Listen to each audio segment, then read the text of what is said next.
All right, I just wanted to hop on really quick because there's a bit of breaking news that I just found out that directly affects the Knicks family and also uh, me because this one hit home a little bit. Clyde Frazier's restaurant couldn't outlast the pandemic. So sadly, it hurts for me to say that Clyde's Wine and Dine is permanently closing.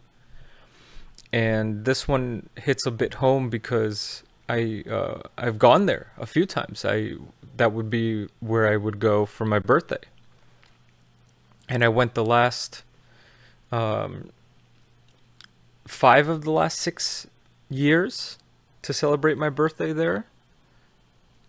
So a little bit sad. I just wanted to really quickly just go through the article. The Delta variant hit the final buzzer on Clyde Frazier's restaurant after 9 years in Hell's Kitchen.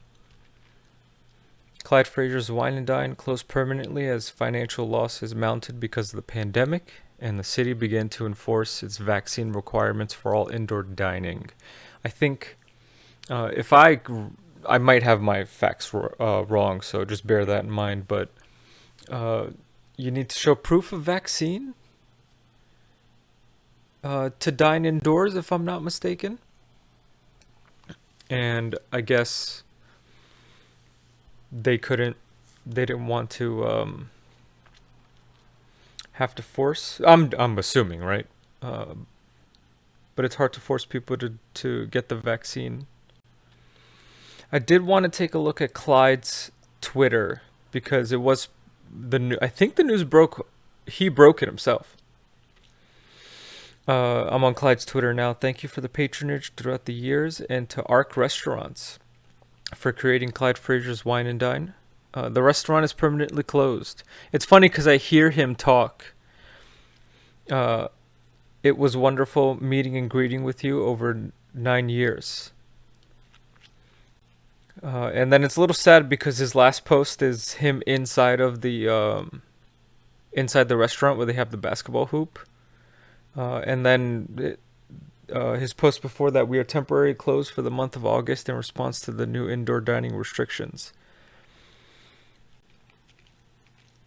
So a little sad going to Clyde's Wine and Dine Twitter. And it's the same thing.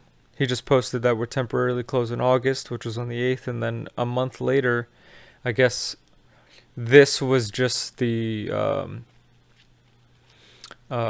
stopgap, the penultimate, if you will, if I'm using that right. I went the last time I went here. I saw Clyde, and I looked, and I said, "That's a pretty tall guy." And I looked, and it was Clyde, and I said, "Oh my God, that's Clyde." Didn't get a chance to see him because I think he was having, at that point, would have been dinner. He was having dinner with a bunch of people. They look like executives of some kind.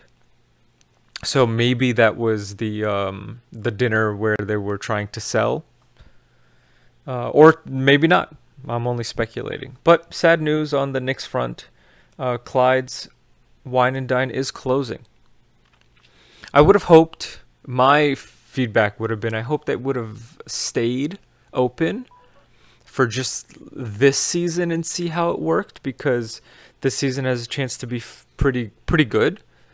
Uh, so if they would have stayed one more, it would have given Knicks fans something to go before or after the game, depending on the time of day.